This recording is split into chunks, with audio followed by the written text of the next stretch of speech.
Olá, começa agora o programa Insight, Gerando Novas Ideias, uma parceria da Rede São Paulo Saudável e o Comitê de Ética em Pesquisa da Secretaria Municipal de Saúde de São Paulo.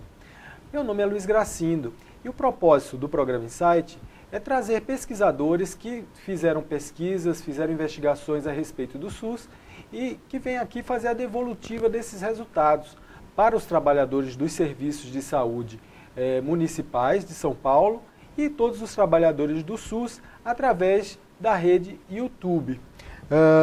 A nossa convidada de hoje é a Regiane Peixoto. Tudo bem, Regiane? Tudo ótimo.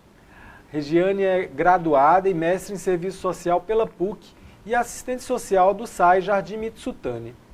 A Regiane vai apresentar para a gente a pesquisa de mestrado que ela realizou pela PUC, cujo título é O Cotidiano das Pessoas que Fazem o Uso da Terapia Antirretroviral para o Controle do HIV. Correto, Regiane? Isso mesmo. Regiane, conta um pouco da tua história com o tema, como é que você chegou nesse assunto?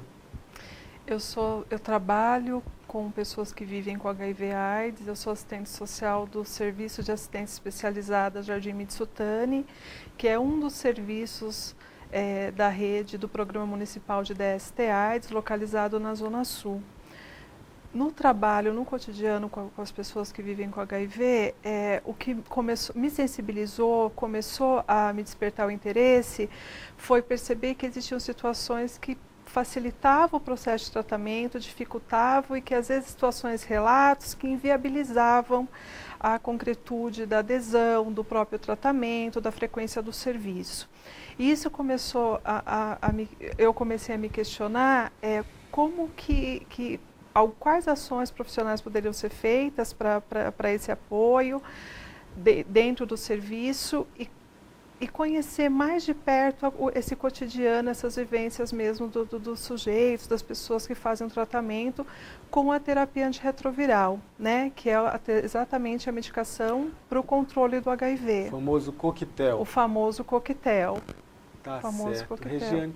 Regiane, a gente gosta muito de falar mal do Brasil, mas o programa DST/AIDS brasileiro é um modelo para o mundo, né?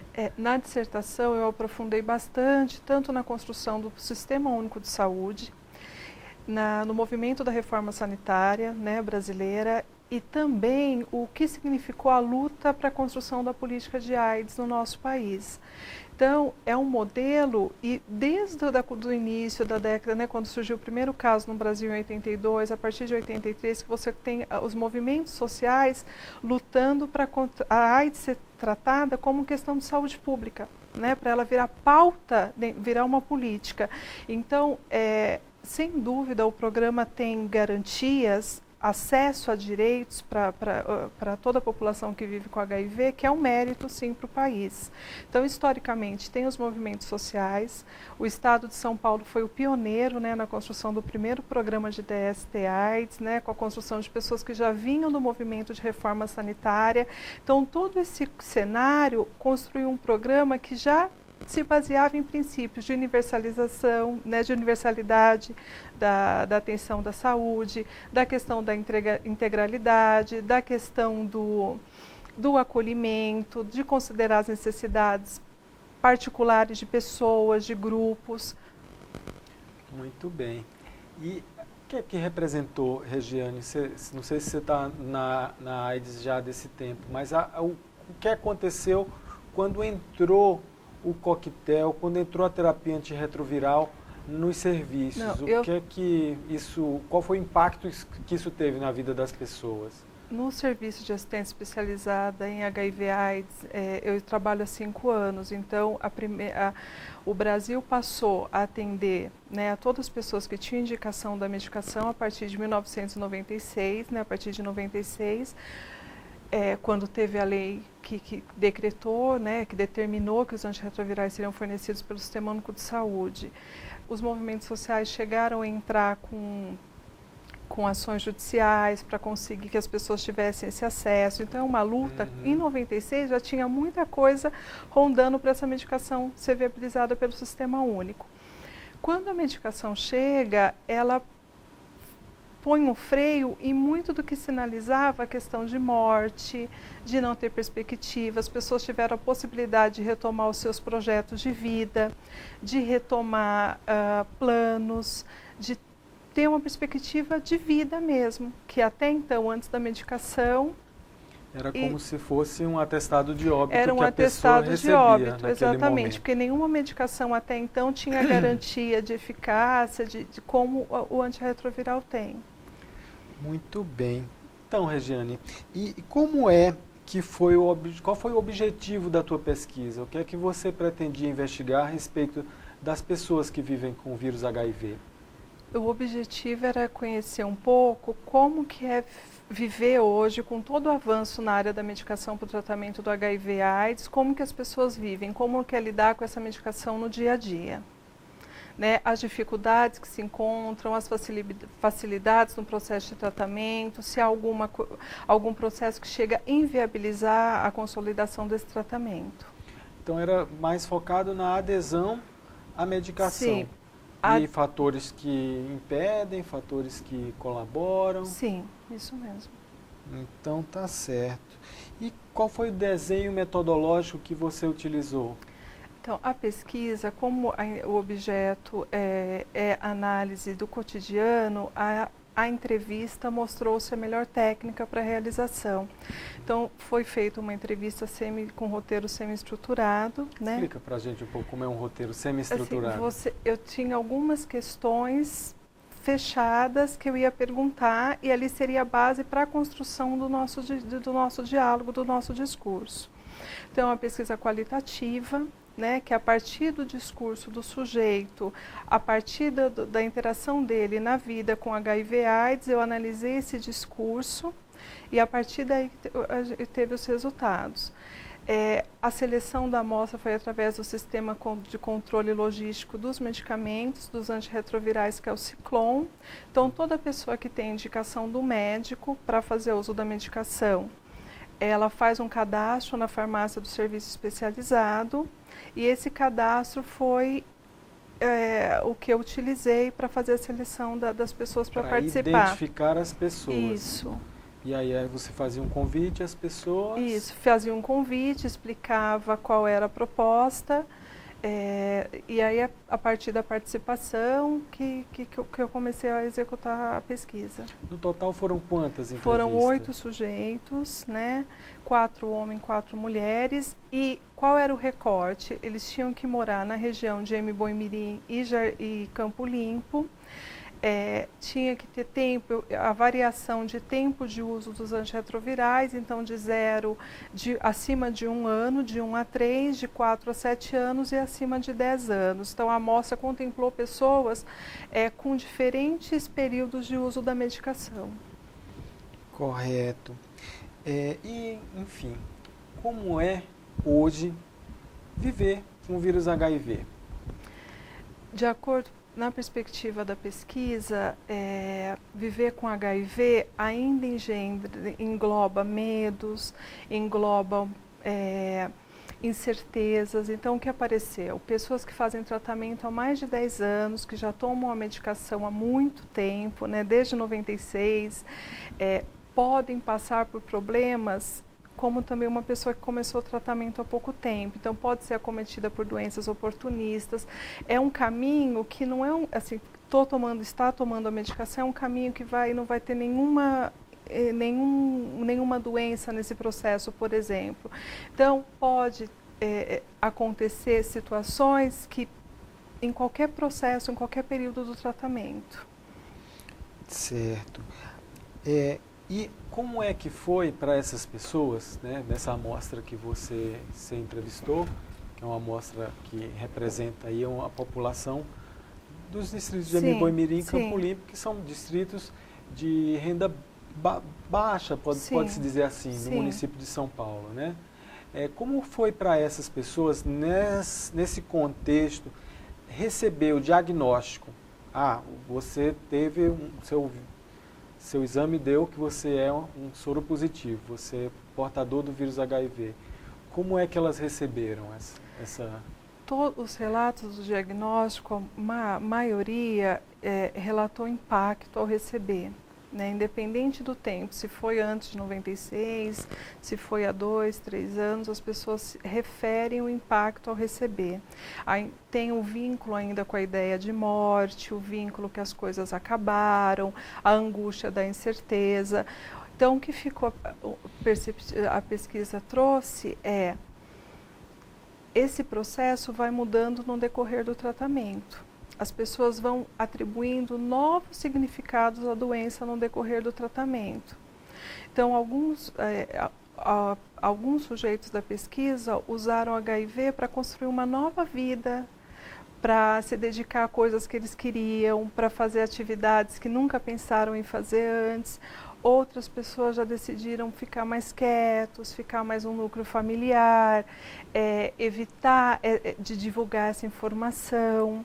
Então, a forma de lidar é diversificada e o significado vai mudando de acordo com o tempo. Mas o interessante é que sempre, pelo que você está falando, sempre é um impacto grande. Sim, o diagnóstico, na vida da pessoa. sim. O diagnóstico, isso mesmo para aquelas pessoas que já receberam esse diagnóstico num momento como hoje, que a gente sabe que a AIDS é uma doença que tem tratamento, que tem acompanhamento, a cura ainda não foi identificada, porém o tratamento está disponível para todas as pessoas, mas ainda assim ainda fica forte essa ideia que a partir dali você é uma outra pessoa. Sim, as pessoas no geral revelaram que tinham conhecimento, que existia tratamento, os próprios profissionais de saúde que deram resultados já sinalizaram que tinha tratamento, que as pessoas não iam morrer. Mesmo assim, com toda a informação, é uma situação que é uma doença crônica, tratada como uma doença crônica. Então, que a princípio ela já sabe que vai ter que fazer o tratamento, como não há cura, para a vida toda.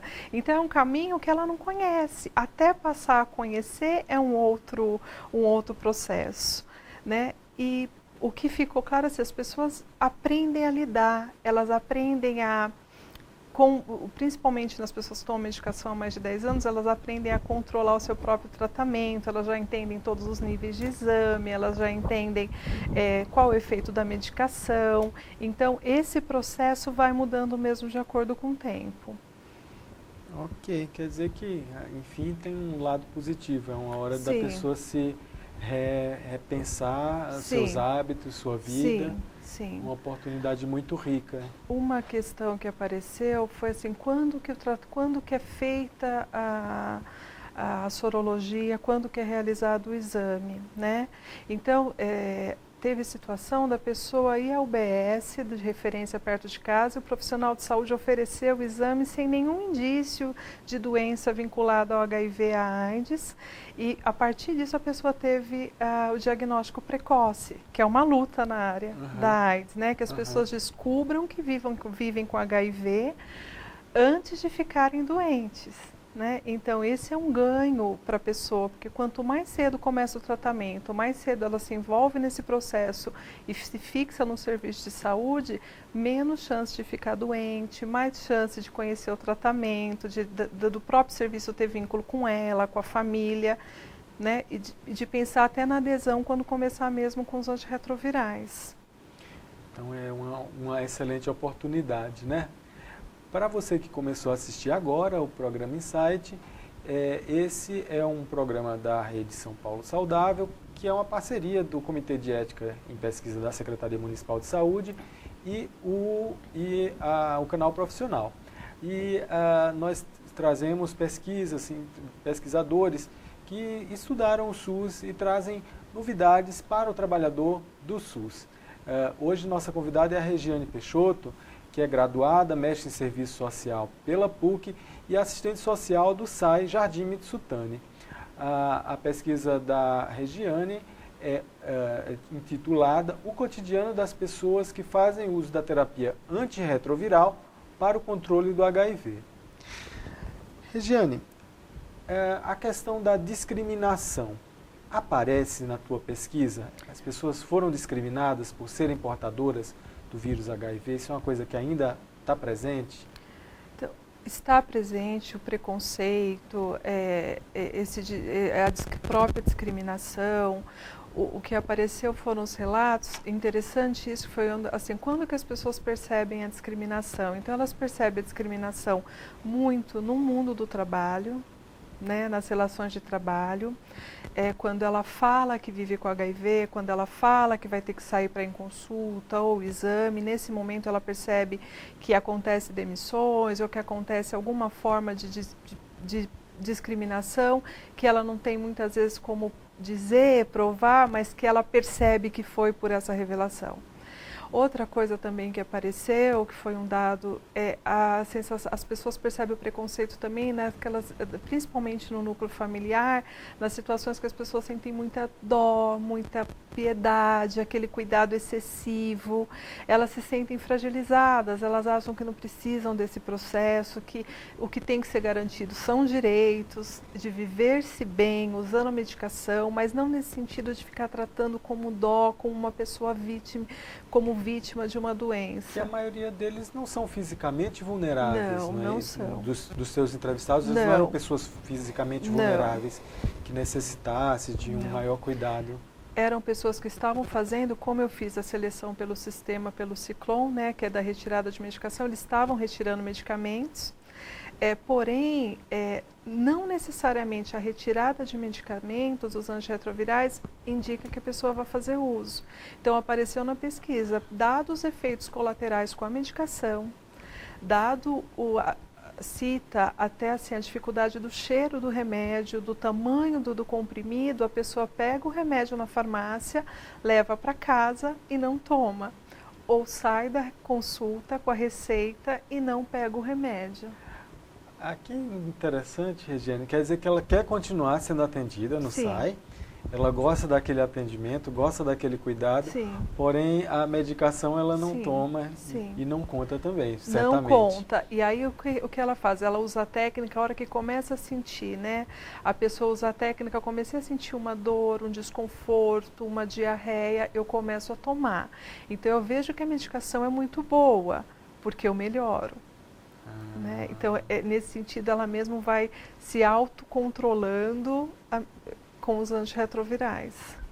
Olha aí, uma dica interessante. Não sei se todo mundo que atende as pessoas com HIV positivo tem essa mesma percepção, né? Mas é interessante de se identificar. E fala um pouco para mim, Regiane, a vida em família da pessoa HIV positiva, como que é? Essas pessoas que você conversou, elas revelavam para a família?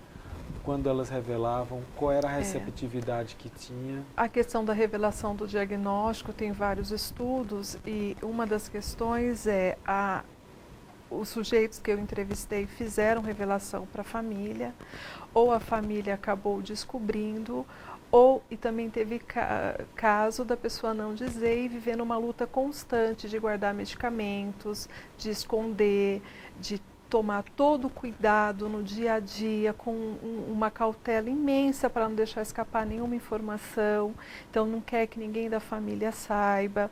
O que apareceu, ficou destacado na pesquisa, as pessoas que têm apoio, as pessoas que não contam para todo, não sai, né, não conta para todo mundo que conhece, mas as pessoas que aprenderam a lidar com a questão do diagnóstico do HIV têm mais facilidade no processo de tratamento.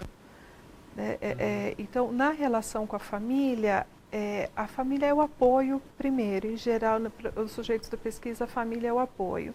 O que apareceu na revelação do diagnóstico é que alguns sujeitos foram contrariados porque contaram para alguém de referência da família e essa pessoa, no momento de angústia, acabou contando para outras, isso tomou um volume que a própria pessoa que vive com HIV já não sabe mais quem sabe, quem não sabe, porque alguém da família acabou divulgando, revelando, sem nenhuma intenção de causar dano, não é essa perspectiva, mas até para buscar apoio, ter alguém para conversar, acabou revelando. Interessante, mas enfim, o que ficou é que a família realmente é um ponto importante a ser trabalhado, né? Porque aqueles que têm um apoio familiar têm maior capacidade de lidar com a sua própria saúde, com a adesão ao medicamento. ou familiar ou alguém de referência, um amigo, uma amiga, alguém que ele confie, que possa ser para conversar, para acompanhar no momento que ele necessite. Então, isso, as pessoas que vivem há mais tempo, que aprenderam nesse processo da revelação, que não se escondem tanto mais, né, que não tem mais aquela questão do medo, se descobre ou não descobre, elas lidam melhor com o processo de tratamento. Então, o que você está falando, Regiane, é que o tabu ainda é muito forte. Sim, pelo sim. que essas pessoas relatam. Ainda Sim. é uma informação que ela tem receio de divulgar, porque ela sabe que pode vir a sofrer discriminação. Sim, e um dado que apareceu também é o desconhecimento das formas de infecção do HIV no geral, né? A ciência já provou que existem formas determinadas de infecção, que é relação sexual, contato de sangue, amamentação, mas existe um medo como se pudesse existir outras formas que não explicadas pela ciência. Então as pessoas relatam isso. Às vezes eu percebo que eu vou dar um beijo, dependendo eu já nem dou. Então assim, existe um caldeirão de informações antigas na história, né, do que é contágio, do que é infecção, que atinge as pessoas sem dúvida. E isso apareceu também. Aí é uma questão da educação, né? Tem Sim. que bater nessas coisas, Sim. porque o vírus da AIDS realmente não pega Não. por um beijo, por um abraço, Não. é mesmo pelo contato, pelo cuidado, com o sangue ou não. pela relação sexual, Sim. não tem outra Sim. forma. O que apareceu também são a relação dos casais que são sorodiscordantes, então que um deles vive com HIV. Então no caso do homem que vive com HIV, a mulher ficou sendo uma cuidadora, a companheira no dia a dia, nos cuidados, no acompanhamento, mas na vida sexual não acontece mais, interrompe. Então, mesmo com o uso do preservativo, quando acontece, raramente, mesmo com o uso do preservativo, há situações da mulher ir fazer exames diversos, né, do HIV, com receio de se aconteceu e se teve alguma coisa. Então, todo o processo de aprendizagem, isso com o tempo a pessoa vai aprendendo a lidar com a própria situação, mas no início do diagnóstico tem todas essas peculiaridades, essas particularidades de aprender a conhecer também. Então, eu percebi, a pesquisa, na verdade, revelou que o papel da mulher ficou como cuidadora, né, como aquela que está ali companheira, mas para a vida sexual não.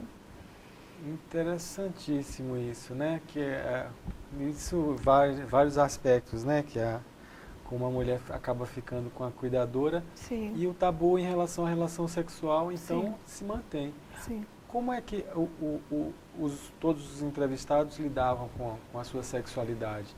Eles interrompiam as relações sexuais? Ou você teve casos que mantinham uma vida sexual ativa? Não, mantinham uma vida sexual ativa. Mantinham.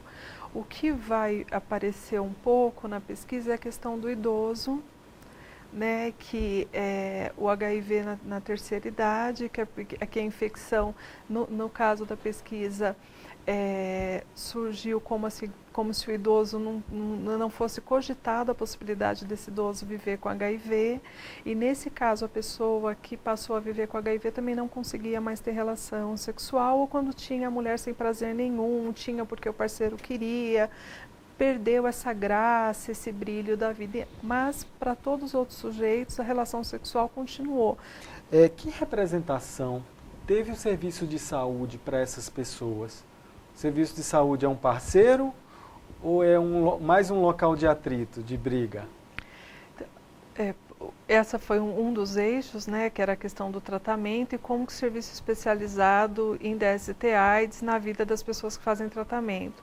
E o serviço foi apontado como um local de encontro, um local de acolhimento, não só pontos positivos, a verdade foi essa. Né? Então as pessoas, o relato você encontra aqui pessoas que vivem a mesma situação, né? Então Então teve uma fala assim, você encontra uma família que na verdade muitas vezes você não tem. Então desde o acolhimento da recepção, dos profissionais, até chegar no consultório médico. Então o serviço foi apontado como um ganho, como uma vantagem no processo de tratamento, como uma segurança, principalmente como uma segurança. Outra coisa que apareceu também é a confiança nos antirretrovirais. Né? As pessoas confiam muito na medicação, então se elas não têm medo da medicação, elas sabem que a medicação vai dar certo. Né? Que o controle do HIV, das infecções oportunistas vai dar certo com o uso da medicação. Um dos maiores receios é o que vai enfrentar relacionado ao preconceito, à discriminação. Esse é o maior fato. E o serviço especializado em DST apareceu como um processo que minimiza essa preocupação.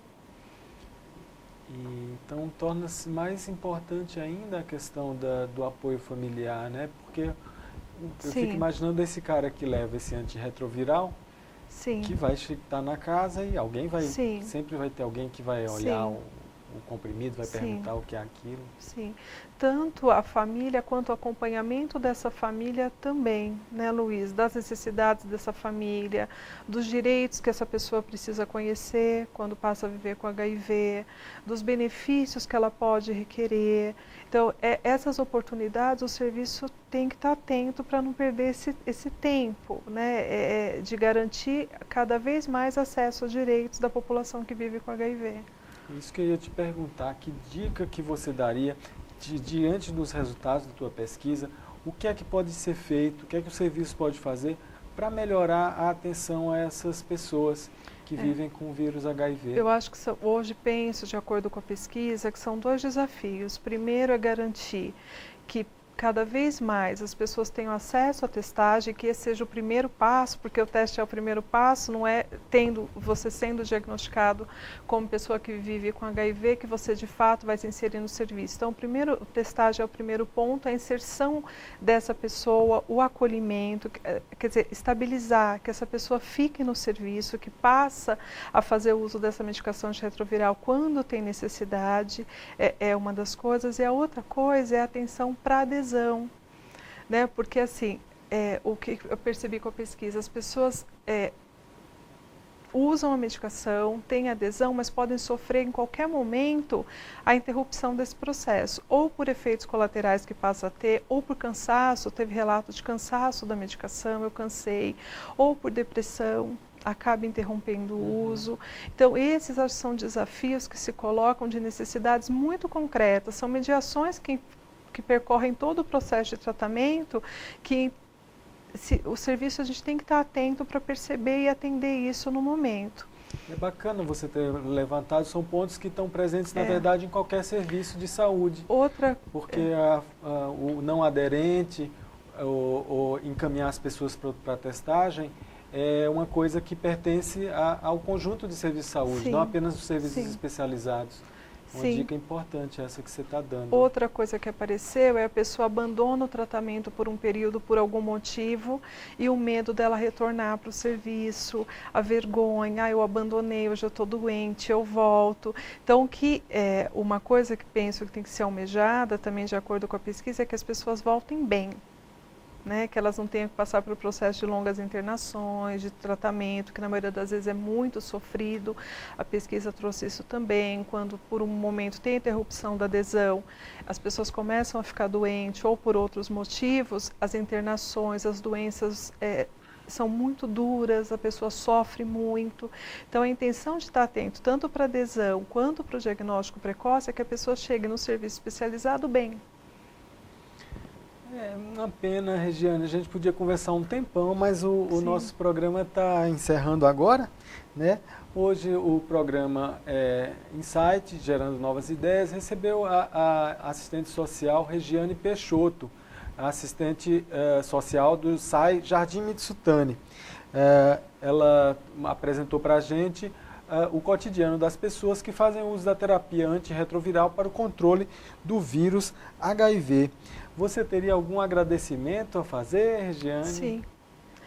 A minha orientadora, Regina né, Maria Gifone, ao Comitê de Ética da Prefeitura de São Paulo, que me ajudou muito a entender a Plataforma Brasil, que foi um bom parceiro, ao Programa Municipal de DST-AIDS, à Coordenadoria de Saúde Sul, né, a Supervisão Técnica de Campo Limpo, e a toda a equipe do SAI de Mitsutani, né, aos sujeitos participantes que me acolheram, que me apoiaram nesse processo da pesquisa, eu só tenho a agradecer.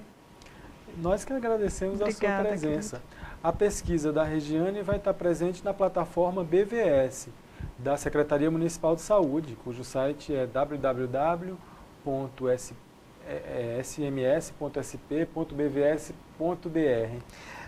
Meu nome é Luiz Gracindo, lembrando a você que o programa Insight vai ao ar toda terça-feira, ao meio-dia, aqui pelo canal Profissional, essa TV que é feita por você e para você.